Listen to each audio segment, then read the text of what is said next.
Namaste everyone. Many people have asked me, is there any specific practice that my teenage son or daughter can do which can help them improve their focus and concentration, bring more stability in their behavior and keep them grounded? Yes, definitely there is. There are in fact multiple methods that one can do, but then I'm going to teach you one of the most effective ones which can not just help the teenager increase their focus and concentration, their education or academic performance, but also bring in a deep, profound shift positively in their personality. This is called Trataka. This is one of the ancient methods to improve mental focus and concentration, also ward off negative thoughts. And as a teenager, your daughter or son will definitely be suffering with a lot of running mind and negative thoughts and unwanted thinking patterns. This can definitely help them dissolve those negative thought patterns as well. Now, Trataka is a simple process where you light up a tiny little lamp or a candle at the height of your third eye center. So, let's say if the child is sitting down in Sukhasana with folded legs on the floor, then ensure that the tiny little lamp or the candle that you have lit up is exactly in alignment with the flame is in alignment with the third eye center. That's the brew center that we call. Bru madhye, between the eyebrows. Now, the distance can be somewhere about 3 to 5 feet, between the flame and the place where the child is sitting.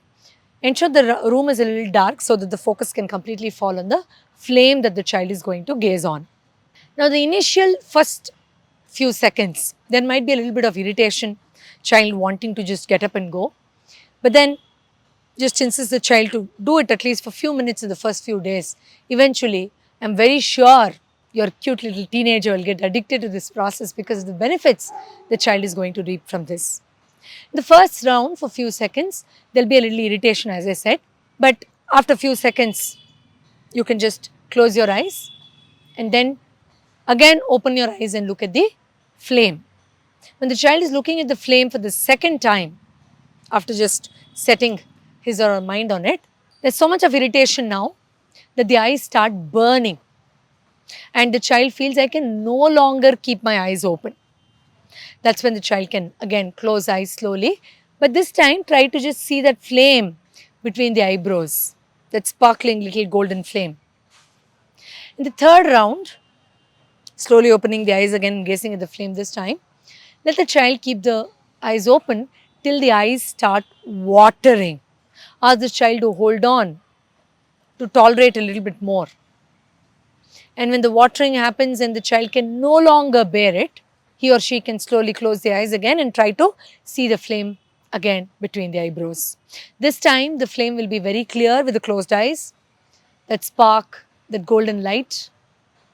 The child will be able to vividly imagine or visualize. Now, for the first few days, this is going to be a practice for just few minutes. But then, as the body gets acclimatized, used to, the first phase of irritation goes away. So, you can straight away start with the second phase where there's so much of burning that you can no longer keep your eyes open. And the next round where the eyes are watering and then you slowly close your eyes. So, depending on how the practice consistently continues, the child will be able to bear looking at the or gazing at the flame for a longer duration. But it's not really that the longer you gaze, the better it gets. But the body automatically gets used to it and the child will be able to gaze it for a longer time. Post closing the eyes, when the child is able to naturally visualize that golden flame between the eyebrow center, there's a lot of biological benefits from the angle of brain the child is reaping. The glands, the hypothalamus, pineal, pituitary glands get healthier.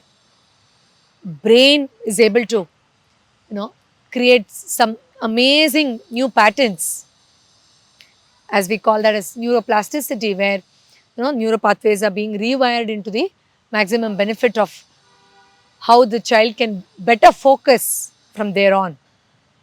And also, energetically, if I have to speak about it, then the third eye center gets activated, the Agna chakra, as we call it in Sanskrit. gets open, active, and healthy. And with this, being able to sit down in a particular spot, study for a longer duration, have patience to listen to parents, develop listening capability, and also to be a positive thinker.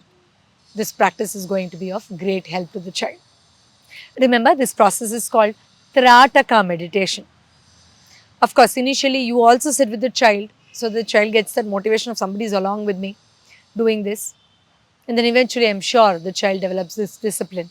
And trust me, these are the practices that will benefit the child in the long run than you giving hours of lecture where the child is usually not interested or tries to avoid.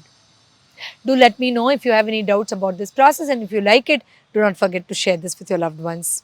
I'll see you again next time with another useful tip on drugless therapy. Until then, thank you so much for watching. Take care of yourself. Namaste.